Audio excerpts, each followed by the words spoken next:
And I think it is an appropriate moment to also explain what we have done concerning, because we are talking about zero balance billing, to talk about what we are planning to do to strengthen PhilHealth.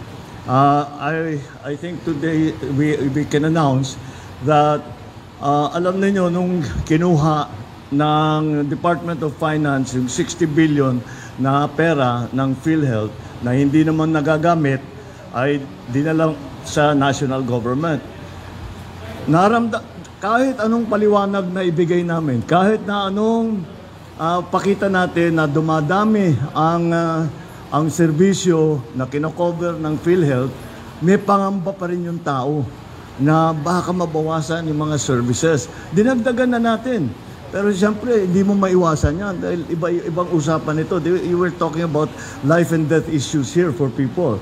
So you cannot blame them na may pangamba sila na baka sa pagkuha ng 60 billion na dinala nga sa national government, ay baka mabawasan ang services. Kahit na napatunayan na namin na hindi mababawasan ang services, siyempre nandun pa rin ang pangamba. So I'm happy to be able to announce, dahil sa ating mga ginagawa, siguro alam naman ninyo lahat, yung mga savings natin na bago, na galing sa iba't ibang departamento, but mainly from Department of Public Works and Highways, yung 60 billion na yan, ibabalik na natin sa PhilHealth para hindi lamang para sa pangamba ng tao, kung hindi dahil gagamitin na natin, nagkaroon na tayo ng savings, gagamitin na natin yan para palawakin pa ang serbisyo ng PhilHealth.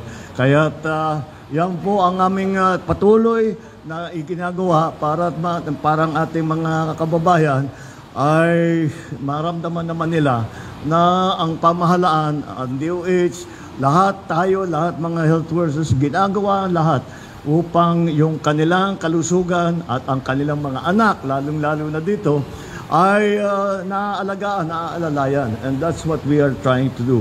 And so, that is why nung nagkaroon na ng savings, ay sabi ko siguro ang unang para sa akin, dahil hindi ko talaga makalimutan ang payo sa akin. Alam mo, ang tao, kahit gaano kayaman, kahit gaano kasikat, kapag may sakit, hindi masaya ang tao yan. And that is why healthcare is the most important service that the government can give.